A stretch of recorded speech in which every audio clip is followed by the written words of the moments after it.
Disadari atau tidak, kita selalu berada dan terkait dengan lembaga sosial tertentu. Hampir setiap hari, kalian berangkat untuk belajar di sekolah. Selain itu, kalian pasti juga sering beribadah di tempat ibadah sesuai agama dan kepercayaan kalian. Terdapat beragam lembaga sosial di masyarakat. Namun, kita hanya akan membahas lembaga sosial yang mendasar dalam kehidupan dan biasa kita jumpai dalam kehidupan sehari-hari. Nah, apa sajakah jenis lembaga sosial di masyarakat? Mari kita simak pembahasannya pada video pembelajaran ini. Untuk memenuhi kebutuhan masyarakat, terdapat 5 jenis lembaga sosial sesuai dengan tujuan masing-masing. Kelima jenis lembaga sosial yang dapat kita jumpai dalam kehidupan sehari-hari tersebut adalah lembaga keluarga, lembaga pendidikan, lembaga politik, lembaga ekonomi, dan lembaga agama. Pertama, lembaga keluarga. Keluarga merupakan unit masyarakat terkecil dan bersifat dasar bagi terciptanya kehidupan sosial masyarakat. Keluarga berperan penting dalam proses perkembangan kehidupan setiap individu. Dalam keluarga, terdapat hubungan yang mengatur antar anggota sehingga setiap anggota memiliki peran dan fungsinya masing-masing. Menurut Badan Kependudukan dan Keluarga Berencana Nasional atau BKKBN, keluarga adalah unit terkecil dalam masyarakat yang terdiri dari suami dan istri, atau suami, istri, dan anak-anaknya, atau ibu dan anak-anaknya.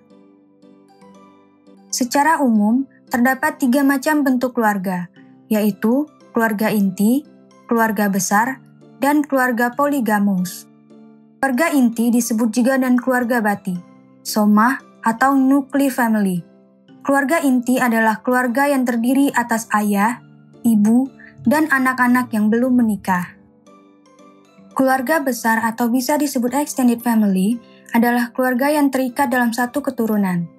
Keluarga besar terdiri dari kakek, nenek, ipar, paman, anak, cucu, dan seterusnya.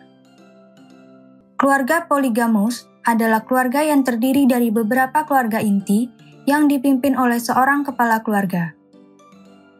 Proses terbentuknya keluarga. Pada umumnya, keluarga akan terbentuk melalui perkawinan yang sah, baik secara agama, adat, maupun pemerintah. Pembentukan keluarga melalui 3 tahapan, yaitu tahap persiapan, tahap perkawinan, dan tahap pemeliharaan anak. Tahap persiapan. Tahap ini diawali dengan interaksi antara pria dan wanita secara intensif, yang disusul dengan kesepakatan antara kedua belah pihak untuk membentuk sebuah keluarga melalui proses perkawinan. Tahap perkawinan. Tahap ini merupakan awal perjalanan sebuah keluarga yang ditandai dengan proses perkawinan, baik secara agama, adat, maupun pemerintah. Pada tahap ini, keluarga baru akan mulai bersama-sama meneguhkan sikap sebagai satu keluarga untuk mencapai tujuan bersama. Tahap pemeliharaan anak. Tahap ini ditandai dengan keluarga yang sudah dikaruniai anak. Sebuah keluarga memiliki tanggung jawab untuk membesarkan dan mendidik anak-anak mereka hingga mencapai jenjang kedewasaan. Fungsi keluarga. Pada umumnya, sebuah keluarga memiliki 7 fungsi dalam kehidupan masyarakat, yaitu fungsi reproduksi, fungsi sosialisasi, fungsi afeksi, fungsi ekonomi, fungsi pengawasan sosial, fungsi proteksi, dan fungsi pemberian status. Mari kita bahas satu persatu. Fungsi reproduksi, artinya keluarga merupakan sarana perkembangbiakan manusia berdasarkan cinta kasih dan tanggung jawab suami dan istri yang diwujudkan berupa keturunan atau anak. Fungsi sosialisasi, artinya keluarga mempunyai fungsi untuk membentuk kepribadian anak. Fungsi ini dilakukan dengan menanamkan nilai dan norma sosial yang berkembang dalam masyarakat. Contohnya adalah ayah dan ibu yang menanamkan nilai kepada anaknya untuk selalu bersyukur atas segala hal yang dimiliki. Fungsi afeksi. Fungsi afeksi berkaitan dengan pemberian kasih sayang dan kehangatan dalam keluarga. Sejak kecil, seorang anak perlu diberi perhatian dan kasih sayang agar dapat tumbuh menjadi manusia yang peka dan berbela rasa dalam masyarakat. Contohnya, saat hendak berangkat dan pulang dari bekerja, orang tua selalu memeluk dan mencium anaknya sebagai salah satu wujud kasih sayang. Fungsi ekonomi. Fungsi ini berkaitan dengan fungsi keberlangsungan hidup keluarga dan pemenuhan kebutuhan material keluarga. Orang tua maupun anak yang sudah dewasa berperan penting dalam pemenuhan kebutuhan hidup keluarga. Contohnya, ayah dan ibu bekerja untuk menafkahi keluarga. Fungsi pengawasan sosial. Fungsi ini berkaitan dengan fungsi pengawasan antar anggota keluarga untuk menjaga nama baik keluarga. Contohnya, seorang ibu mengingatkan anaknya untuk berhati-hati saat bermain dengan teman-temannya. Fungsi proteksi. Fungsi ini berkaitan dengan fungsi pemberian perlindungan antar anggota keluarga. Utamanya adalah perlindungan kepada anak, sehingga anak merasa aman dan nyaman serta terlindungi dari ancaman. Contohnya adalah ibu yang mengantar dan menjemput anaknya saat sekolah. Fungsi pemberian status. Fungsi ini berkaitan dengan status seseorang dalam keluarga. Melalui proses perkawinan, pria dan wanita menyandang status sosial baru, yaitu suami dan istri. Setelah memperoleh keturunan, mereka juga menyandang status baru, yaitu sebagai ayah dan ibu.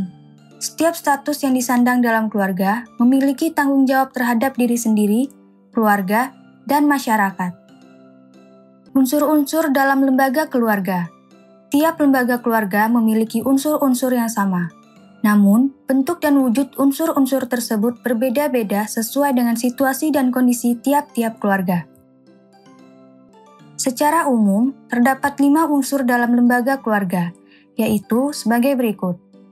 Pola perilaku, yaitu sikap dan perilaku antar anggota keluarga sebagai satu keluarga. Contohnya adalah kesetiaan, tanggung jawab, afeksi, rasa hormat, dan sikap patuh. Budaya simbolis, yaitu berbagai bentuk simbol yang melambangkan dan menandakan sebuah keluarga. Contohnya adalah cincin kawin, busana pengantin, dan upacara perkawinan.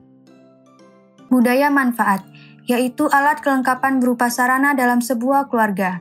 Contohnya adalah rumah, perabotan rumah tangga, dan kendaraan. Kode spesialisasi yaitu alat kelengkapan berupa unsur spesial atau khusus yang membentuk sebuah keluarga. Contohnya adalah surat kawin, hukum perkawinan, dan kartu keluarga.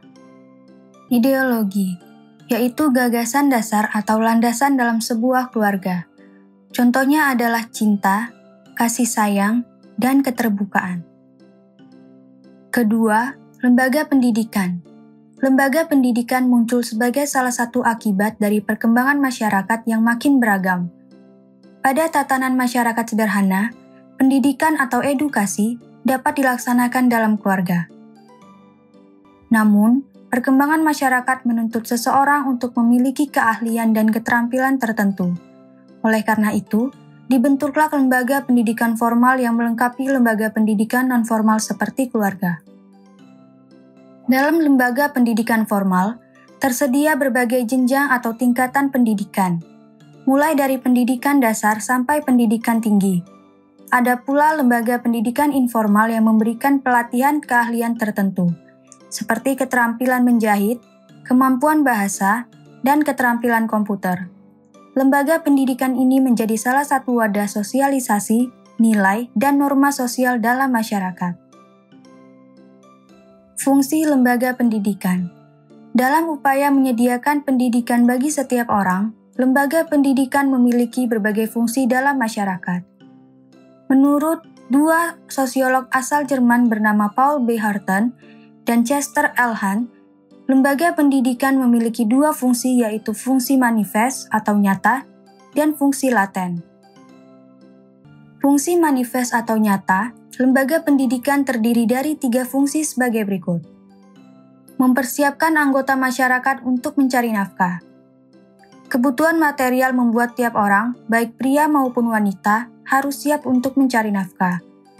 Oleh karena itu, dengan pendidikan diharapkan seseorang dapat bekerja sesuai dengan keahlian dan kemampuannya. Contohnya, setelah menempuh pendidikan tinggi di jurusan akuntansi, seseorang dapat bekerja sebagai akuntan agar dapat memenuhi kebutuhan hidupnya. Mengembangkan bakat perseorangan demi kepuasan pribadi dan kepentingan masyarakat.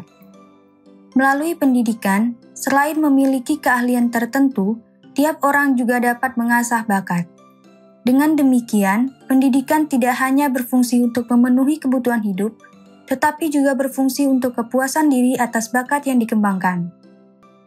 Contohnya, berawal dari ketertarikan dan bakat yang dimiliki, seseorang menempuh pendidikan tinggi di bidang musik untuk mengembangkan bakat dan untuk kepuasan dirinya.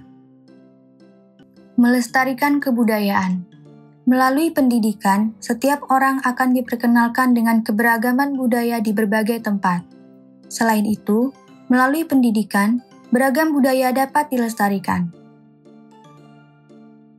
Pendidikan juga dapat membantu mengembangkan sikap toleran manusia terhadap keberagaman budaya yang ada. Contohnya adalah melalui pendidikan seni budaya dan kegiatan ekstrakurikuler seni budaya tradisional. Fungsi laten lembaga pendidikan terdiri dari 4 fungsi sebagai berikut. Mengurangi pengendalian orang tua. Secara tidak langsung, adanya lembaga pendidikan menjadi kesempatan bagi orang tua untuk melimpahkan tugas dan wewenang dalam mendidik anak. Hal tersebut membuat peran pengendalian orang tua terhadap anak menjadi berkurang, karena sebagian perkembangan anak diawasi lembaga pendidikan. Menyediakan sarana untuk pembangkangan. Peran pengendalian orang tua yang mulai berkurang memberi kesempatan kepada lembaga pendidikan dalam mengembangkan nilai pembangkangan dalam masyarakat. Hal ini dapat terjadi karena adanya perbedaan pandangan antara lembaga pendidikan dan nilai yang berkembang dalam masyarakat tentang suatu hal. Contohnya adalah tentang pendidikan seks. Lembaga pendidikan dapat memberikan pendidikan seks secara terbuka untuk dipelajari bersama. Namun, bagi sekelompok masyarakat tertentu, pembahasan seks adalah ranah privasi dan tabu untuk dibahas bersama. Mempertahankan sistem kelas sosial. Secara tidak sadar, lembaga pendidikan memberikan kesempatan bagi setiap orang untuk menempati status sosial tertentu. Hal tersebut berpotensi memunculkan perbedaan antara masyarakat yang menempuh pendidikan formal dan masyarakat yang tidak menempuh pendidikan formal. Oleh karena itu, secara tidak langsung, lembaga pendidikan dapat meningkatkan status sosial seseorang. Selanjutnya, seseorang dapat bertahan dalam kelas sosial tertentu sesuai dengan pendidikan yang ditempuhnya. Memperpanjang masa remaja. Lembaga pendidikan secara tidak langsung dapat memperlambat masa pendewasaan seseorang.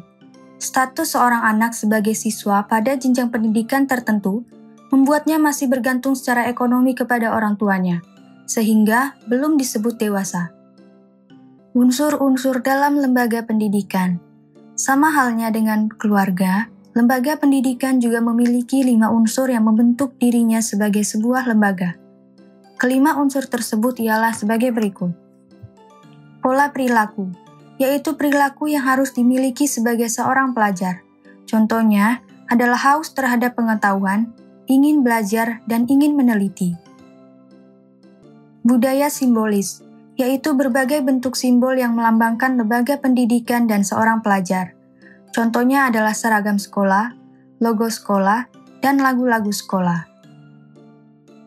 Budaya manfaat, yaitu alat kelengkapan berupa sarana yang menunjang pendidikan. Contohnya adalah ruang kelas, buku, perpustakaan, dan laboratorium. Kode spesialisasi, yaitu alat kelengkapan berupa unsur spesial atau khusus dalam pendidikan. Contohnya adalah kurikulum, akreditas, dan tata tertib. Ideologi, yaitu landasan dasar dalam pendidikan agar tujuan pendidikan dapat tercapai. Contohnya adalah keberhasilan akademis serta pendidikan yang progresif dan inovatif. Ketiga, lembaga politik. Lembaga politik berkaitan dengan pemenuhan hak dan kewajiban untuk menyejahterakan setiap anggota masyarakat. Setiap unit masyarakat, mulai dari yang terkecil, yaitu keluarga, hingga negara, memerlukan sosok ketua atau kepala yang bertugas untuk mengatur dan menjaga hubungan antar anggota agar terjadi keselarasan. Contohnya, ayah merupakan ketua dalam sebuah keluarga, sementara itu, presiden merupakan ketua dalam sebuah negara. Lembaga politik akan berfokus pada masalah-masalah bentuk negara, bentuk pemerintahan, serta bentuk kekuasaan dan sistemnya. Pemerintah negara atau pusat berkewajiban untuk mensejahterakan seluruh warga masyarakatnya secara merata. Salah satu bentuknya adalah menyediakan lapangan pekerjaan atau kesempatan berwirausaha dengan mudah agar pertumbuhan ekonomi negara dapat terus meningkat.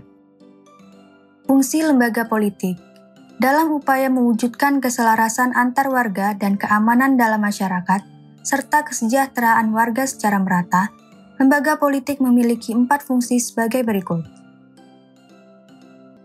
Memelihara ketertiban di dalam atau internal order. Lembaga politik berfungsi untuk menertibkan masyarakat dengan wewenang yang dimilikinya, baik secara persuasif maupun fisik. Lembaga politik dapat bertindak sebagai penegak hukum dan menyelesaikan konflik yang terjadi antar anggota masyarakat secara adil agar tercipta kestabilan dalam masyarakat. Contohnya, pengadilan berwenang untuk memutuskan dan memproses segala bentuk pelanggaran hukum yang terjadi dalam masyarakat secara adil. Menjaga keamanan di luar atau external security. Lembaga politik berfungsi untuk mempertahankan keutuhan negara dari berbagai ancaman atau serangan yang datang dari negara lain dengan menggunakan berbagai alat kelengkapan yang dimilikinya, baik melalui jalur diplomasi maupun dengan perang. Contohnya, Kementerian Luar Negeri berperan dalam menangani masalah Indonesia dengan Malaysia melalui jalur diplomasi atau berupa negosiasi dan berunding. Hal itu terjadi saat Malaysia berusaha mengakui batik sebagai hasil karya seni Malaysia. Mengusahakan kesejahteraan umum. Lembaga politik berfungsi untuk melakukan perencanaan dan memberikan pelayanan-pelayanan sosial serta mengusahakan kebutuhan pokok masyarakat. Contohnya, Kementerian Pendidikan mengusahakan pemerataan pendidikan di seluruh Indonesia. Selain itu, Kementerian Kesehatan berupaya mewujudkan pemerataan pelayanan kesehatan bagi seluruh rakyat Indonesia. Mengatur proses politik. Lembaga politik berfungsi untuk mengatur proses persaingan dalam mencapai kekuasaan tertentu agar tidak mengancam keutuhan masyarakat, bangsa, dan negara. Contohnya adalah proses pemilu legislatif dan eksekutif untuk memilih presiden dan wakil presiden serta para wakil rakyat di MPR dan DPR. Proses ini dilakukan secara jujur dan adil agar kekuasaan yang didapatkan dapat digunakan sebagai perpanjangan suara rakyat. Unsur-unsur dalam lembaga politik. Lembaga politik memiliki 5 unsur yang membentuknya sebagai sebuah lembaga. Kelima unsur tersebut ialah sebagai berikut. Pola perilaku, yaitu perilaku yang perlu dimiliki oleh setiap orang yang memiliki kekuasaan tertentu, seperti loyalitas, kepatuhan, dan kerjasama. Budaya simbolis, yaitu berbagai bentuk simbol yang melambangkan lembaga politik, seperti bendera, maskot, dan lagu kebangsaan. Budaya manfaat, yaitu alat kelengkapan berupa sarana yang menunjang berlangsungnya proses politik, seperti gedung dan persenjataan. Kode spesialisasi, yaitu alat kelengkapan berupa unsur spesial atau khusus dalam lembaga politik seperti konstitusi, hukum, dan program. Ideologi, yaitu landasan dasar dalam proses politik yang adil seperti nasionalisme, hak rakyat, dan demokrasi. Keempat, lembaga ekonomi. Lembaga ekonomi muncul sebagai sebuah lembaga yang mengatur pembagian kerja dalam masyarakat dan menjalankan prinsip-prinsip ekonomi.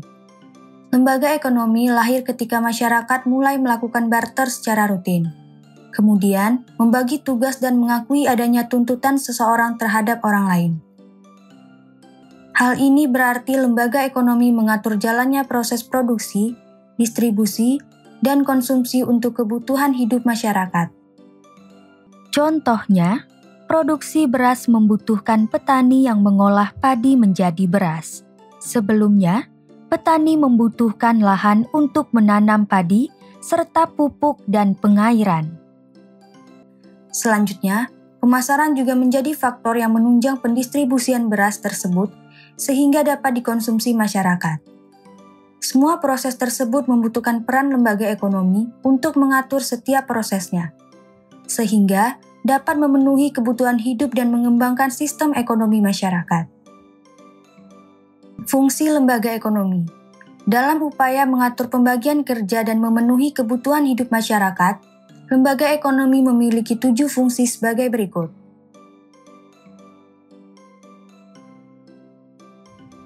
Memberi pedoman untuk mendapatkan bahan pangan. Lembaga ekonomi seperti pasar, tukang sayur, dan swalayan berperan untuk menyediakan kebutuhan pangan bagi setiap orang. Memberi pedoman untuk melakukan pertukaran barang. Jika transaksi pada zaman dahulu dilakukan dengan pertukaran barang, proses pertukaran pada saat ini dilakukan dengan menggunakan sistem mata uang atau proses jual beli. Lembaga ekonomi berfungsi untuk menyediakan proses transaksi jual beli yang tepat dan adil bagi pihak penjual dan pembeli. Contohnya adalah sistem mata uang, transaksi melalui bank, dan transaksi melalui dompet digital. Memberi pedoman tentang harga jual beli barang. Penetapan harga jual beli barang akan bergantung pada pendapatan tiap-tiap daerah. Namun, ada pula harga barang yang ditetapkan produsen yang berlaku sama di seluruh wilayah. Memberi pedoman untuk menggunakan tenaga kerja. Lembaga ekonomi mengatur segala bentuk penggunaan tenaga kerja, mulai dari proses perekrutan, jam kerja, dan teknis pekerjaan yang diatur dalam undang-undang.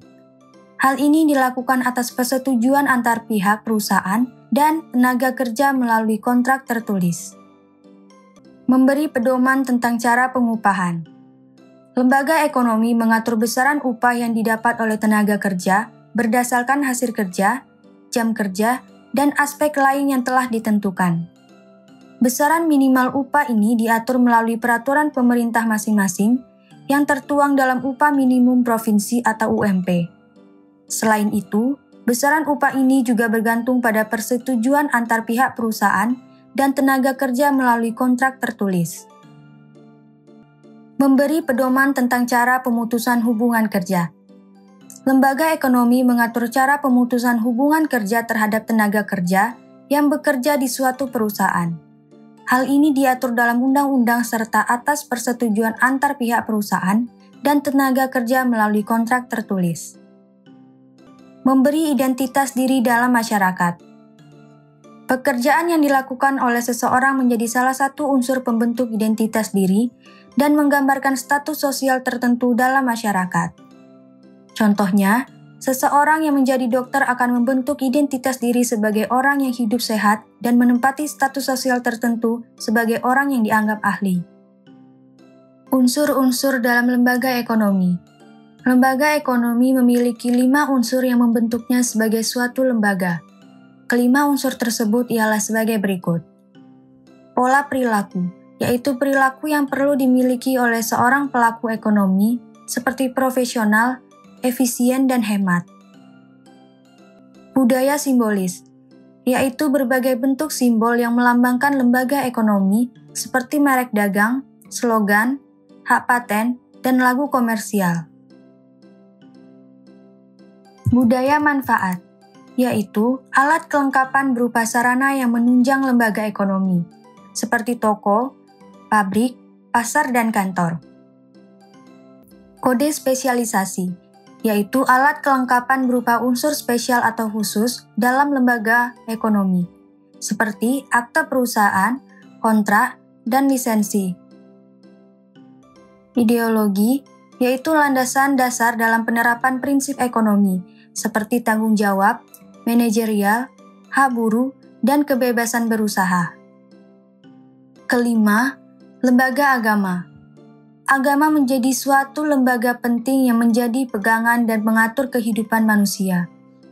Agama menjadi sebuah sarana bagi manusia untuk berhubungan dengan Sang Pencipta sehingga dapat mencapai kestabilan diri. Setiap lembaga agama memiliki kitab suci yang dapat memberikan petunjuk kepada manusia untuk mencapai keselamatan, baik di dunia maupun di akhirat. Ketika manusia sedang menghadapi masalah dan kehilangan arah hidup, bahkan mengarah pada penyimpangan, agama menjadi jalan yang dapat mengembalikan keseimbangan hidup manusia. Dengan demikian, tujuan agama ialah menciptakan hubungan yang harmonis antara manusia dan Tuhan. antar sesama manusia, serta antar manusia dan lingkungan. Setiap manusia yang beragama akan terikat serta harus menjalankan perintah dan larangan dalam agama yang dianut secara konsisten. Fungsi lembaga agama. Sebagai lembaga yang menjadi sarana manusia berhubungan dengan Sang Pencipta, agama memiliki 8 fungsi, baik bagi individu maupun kelompok dalam masyarakat. Kedelapan fungsi tersebut ialah sebagai berikut. Sebagai sumber pedoman hidup. Melalui kitab suci dan berbagai ajarannya, lembaga agama dapat menjadi pedoman hidup bagi setiap pemeluknya. Dengan demikian, tindakan dan perilaku seseorang dalam masyarakat akan berlandaskan pada ajaran agama yang dianutnya tersebut. Contohnya, dalam ajaran agama terdapat perintah untuk bersedekah atau berderma kepada orang yang tidak mampu sebagai wujud mensyukuri berkat Tuhan. Hal tersebut menjadi pedoman bagi seseorang yang beragama untuk memberi sedekah sebagai bentuk rasa syukur atas berkat yang ia dapatkan. Mengatur tata cara hubungan antar manusia dan manusia dengan Tuhan. Melalui kitab suci dan ajaran agama, lembaga agama mengatur hubungan antar manusia dan manusia dengan Tuhan. Contohnya, praktik keagamaan merupakan salah satu wujud hubungan manusia dengan Tuhan. Sebagai tuntunan tentang prinsip benar atau salah untuk menghindari perilaku menyimpang. Dalam kitab suci terdapat perintah dan larangan tertentu yang harus dilakukan dan dihindari oleh setiap pemeluknya.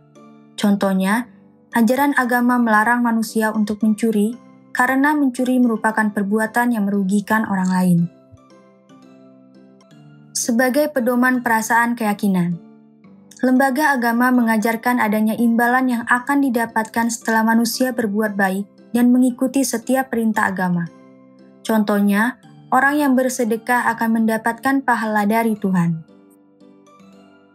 Sebagai pedoman keberadaan, lembaga agama mengajarkan manusia untuk mengungkapkan rasa syukur kepada Tuhan atas keberadaan alam semesta dan segala isinya. Contohnya adalah ajaran agama yang mengajak seluruh umatnya untuk bersyukur atas semua ciptaan Tuhan yang ada di bumi dan menggunakan sumber daya alam yang ada dengan bijak. Sebagai media pengungkapan keindahan. Dalam lembaga agama, terdapat ekspresi para pemeluk agama terhadap estetika dan keindahan beragama melalui pembangunan rumah ibadah dengan bentuk dan dekorasi yang indah. Selain itu, terdapat hiasan lain seperti pakaian ibadah maupun alat beribadah yang makin beragam variasi model dan warnanya. Sebagai pedoman rekreasi dan hiburan, lembaga agama memberikan ketenangan dan kedamaian yang diperoleh melalui ibadah. Contohnya adalah melalui ritual agama seperti berdoa di tempat ibadah yang tenang, meditasi, dan yoga. Memberikan identitas kepada manusia sebagai bagian dari suatu agama tertentu. Contohnya adalah umat beragama Islam, Kristen, Hindu, Buddha, dan Konghucu. Unsur-unsur dalam lembaga agama. 3 sosiolog asal Amerika Serikat, yaitu Light, Keller, dan Calhoun, menyebutkan 5 unsur dasar dalam agama. Kelima unsur tersebut ialah sebagai berikut. Kepercayaan. Kepercayaan adalah suatu prinsip yang dianggap benar tanpa ada keraguan dan dipertanyakan lagi kebenarannya. Dalam kehidupan beragama, kitab suci menjadi pedoman hidup yang sudah pasti benar dan tidak diragukan lagi. Pedoman ini menawarkan berbagai jawaban atas masalah kehidupan yang dipercaya para pemeluk agama. Praktik keagamaan mengatur hubungan vertikal dan horizontal, yaitu hubungan antar manusia serta hubungan antara manusia dan Tuhan. Praktik keagamaan menyangkut berbagai kegiatan, seperti berdoa, berpuasa, dan bersedekah. Simbol keagamaan. Simbol keagamaan dapat menjadi suatu tanda dan identitas bagi setiap orang yang menganutnya. Contohnya, salib menjadi simbol agama Kristen, dan tasbih menjadi simbol agama Islam. Umat. Umat adalah pihak yang menganut agama tertentu. Umat merujuk pada sekelompok orang yang memeluk agama yang sama. Umat beragama umumnya ditemukan dalam praktik keagamaan di tempat ibadah masing-masing. Pengalaman keagamaan. Pengalaman keagamaan bersifat individual karena pengalaman tiap orang berbeda-beda, sehingga sulit untuk diukur dan dibuktikan. Namun, pengalaman keagamaan tersebut dapat dirasakan sebagai mukjizat yang menjadi inspirasi bagi umat yang lain agar tetap berpegangan teguh pada agama yang dianutnya. Contohnya, setelah didoakan, seseorang yang sakit keras dapat sembuh dan beraktivitas seperti biasa. Kesimpulan, terdapat beragam lembaga sosial yang bertujuan membantu masyarakat dalam memenuhi kebutuhan hidup mereka. 5 lembaga sosial yang mendasar dan dapat kita temui dalam kehidupan sehari-hari adalah lembaga keluarga, lembaga pendidikan, lembaga ekonomi, lembaga politik, dan lembaga agama. Setiap lembaga tersebut memiliki berbagai fungsi dan unsur-unsur pembentuk lembaga yang berbeda-beda, sesuai dengan tujuannya. 5 lembaga sosial tersebut akan terus kita jumpai dalam proses kehidupan bermasyarakat dan akan mengatur pola perilaku kita dalam bermasyarakat.